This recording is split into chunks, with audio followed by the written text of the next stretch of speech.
tout ça, les droits du Fils de Dieu. Mais je dis, frère, tu n'es pas passé par la nouvelle naissance. Pas du tout. Il me dit, c'est la première fois qu'on me dit. Mon pasteur en Afrique m'a dit, je suis très, très spirituel. Je dis non. Je dis non, tu n'es pas né. Parce que, en parlant avec lui, il était installé dans le péché jusqu'au bout. Dans le vol, dans l'adultère. Et il dit qu'il est brillant, enfant de Dieu, etc. J'ai dit, frère, on a discuté 2 heures. Voilà le dégât des gens qui ne prêchent pas l'évangile. Est-ce que ça peut vous réveiller pour commencer à prêcher l'évangile? Amen. La population est en train de mourir. Je veux venir là. La population est en train de mourir. Dieu dans le ciel a vu, Jésus s'est levé. Et il a dit, qu'est-ce que ces gens prêchent? Et ils ne prêchent pas ma parole. Ce n'est pas la parole qui est prêche. C'est n'importe quoi. Parce que la parole doit avoir des résultats concrets dans notre vie. C'est obligatoire. Comme je l'ai dit vendredi. C'était sérieux vendredi ici. La parole vient dans mon cœur. Et ça se démontre. Amen. Des résultats concrets. On a donné des exemples. Si je suis mariée, la parole de Dieu habite en moi. Je suis passée par la nouvelle naissance. Des résultats concrets. Ce n'est pas toujours des discussions. Ça, ce n'est pas des résultats concrets, ça. La parole, je la mets de côté et j'exerce la chair. Mais ça, c'est grave, hein. La parole doit avoir les résultats concrets. Vous savez, quand j'ai dit ici qu'il veut Jésus dans sa maison, tout le monde a dit la maison. Mais est-ce que moi, on peut rester à côté de moi? Oui, la parole doit avoir des résultats concrets. Un frère et une sœur, ça doit être des gens gentils. Amen. Des gens aimables. Des gens qui n'ont pas des idées bizarres. Des superstitieux.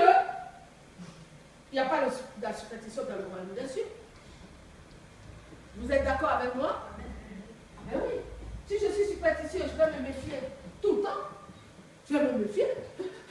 Je suis pire que païen. La parole n'a aucun résultat dans ma vie si je suis superstitieux. C'est faux, je me trompe. Je ne suis pas né de nouveau. Alors je reste superstitieux. Je me rappelle des chrétiens qui venaient de l'Afrique. Ils avaient leur enfant de 4 ans qui était gravement malade et ils nous ont appelés, le pasteur et moi. On était allés vers 3 heures du matin chez eux, l'enfant était en train de mourir. Et vous savez, nous on arrive là, vous appelez les pasteurs, mais vous avez déjà vos idées dans la tête, pourquoi l'appeler? Je ne comprends pas. On ne veut pas se soumettre à la parole de Dieu, mais on appelle les pasteurs et on a d'autres procédés. Alors, ils ont pris l'enfant pour aller sous l'arbre, dans le jardin pour secouer la rosée pour que l'enfant... Hein? Moi j'ai dit, où je suis ici? J'ai dit au passé, au plus bagage, on s'en va. Vous voyez? Et c'est des gens qui parlent en langue.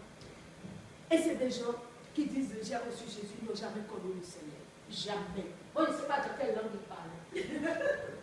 Mais ils n'ont jamais connu le Seigneur. Et je dis, quoi? C'est les rosées de l'arbre qui vont guérir l'enfant.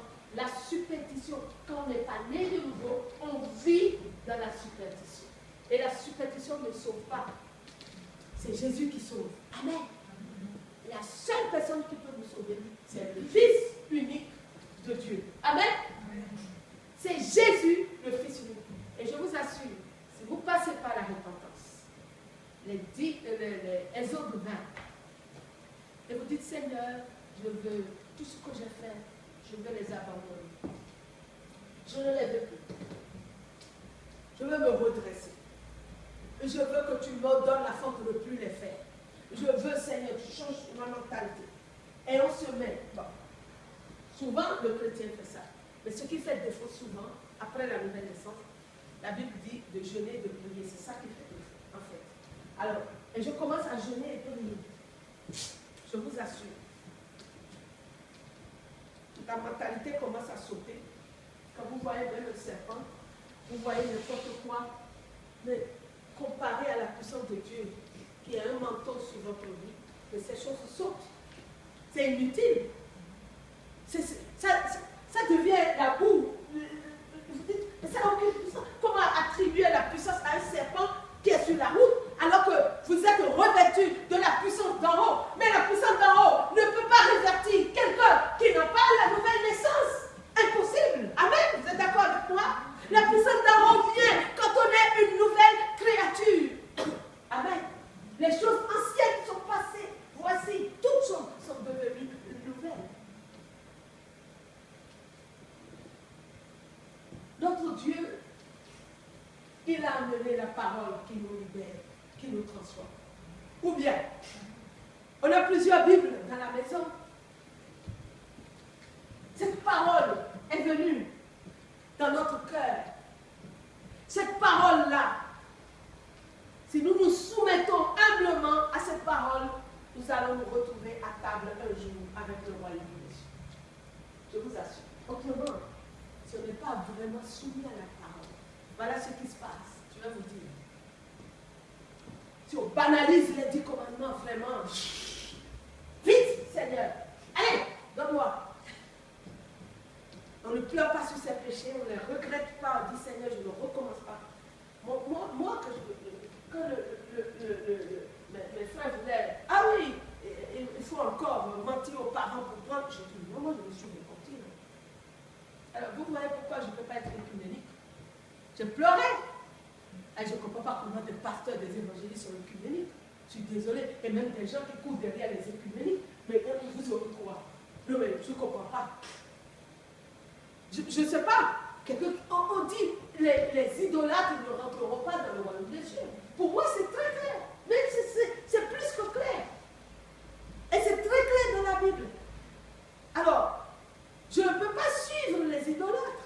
Je me rappelle les charismatiques d'ici, ont rencontré mon mari il n'y a pas longtemps. Ah, on aurait pu faire quelque chose de beau ensemble. N'est-ce pas? Ils étaient nombreux, ils sont toujours nombreux. Mais la gloire de la chair, ça va passer. Amen. C'est bien d'avoir des gens qui viennent, qui prient la Vierge Marie, le chapelet, tout ça. Ils sont là, on est nombreux, on mange ensemble, on prie ensemble. Un jour, ils seront. Et nous aussi, à force de nous rassembler avec, on n'est pas sûr d'aller à table du roi. On n'est pas sûr. Je crois que Dieu veut nous dire, vous devez prêcher l'évangile. Et vous savez, si vous prêchez l'évangile, vous pouvez être crucifié, n'est-ce pas? Vous pouvez être crucifié, non? Et parce qu'il y a une force dans la religion qui tue. Ils ne sont jamais passés par la nouvelle naissance, les religieux. Ils tuent. Si vous voyez un chrétien qui tue, ce n'est pas quelqu'un qui est passé par la nouvelle naissance, parce que tu ne tueras pas un résultat concret dans sa vie. Comment une église se lève pour tuer, et on est toujours là? On n'est pas passé par la nouvelle naissance. Mais si je dis ces choses, c'est public, j'aurai des problèmes. Déjà dans votre famille. Déjà dans ma famille, quand je me suis convertie, c'était un problème. Parce que tu adoreras Dieu seul a été, pour moi, important, capital. Le premier commandement, ça a eu des résultats concrets. J'ai eu beaucoup de problèmes. J'ai eu tellement de problèmes. Imaginons qu'on commence à prêcher ça dehors. Et c'est ça, les gens ne veulent pas souffrir pour l'évangile. Mais pendant ce temps, Jésus, il regarde les gens qui vont en enfer tout le temps. Oh, franchement, avec les bougies, aucun idolâtre ne rentrera dans le royaume des cieux. Alors, je ne sais pas, j'ai dit mes élèves, je suis aussi élève, amen. Mes élèves, je ne sais pas si vous vous rappelez Thessaloniciens. Comment on a su les Thessaloniques qui sont convertis? Paul l'a dit, les Thessaloniques. Il a une phrase que je vais vous laisser sur le cœur. Paul a dit, nous savons que vous êtes convertis parce qu'il a donné. Là, le secrétaire vient de me le souffler, mais je ne sais pas exactement quel verset. C'est les Thessaloniciens. Thessaloniques.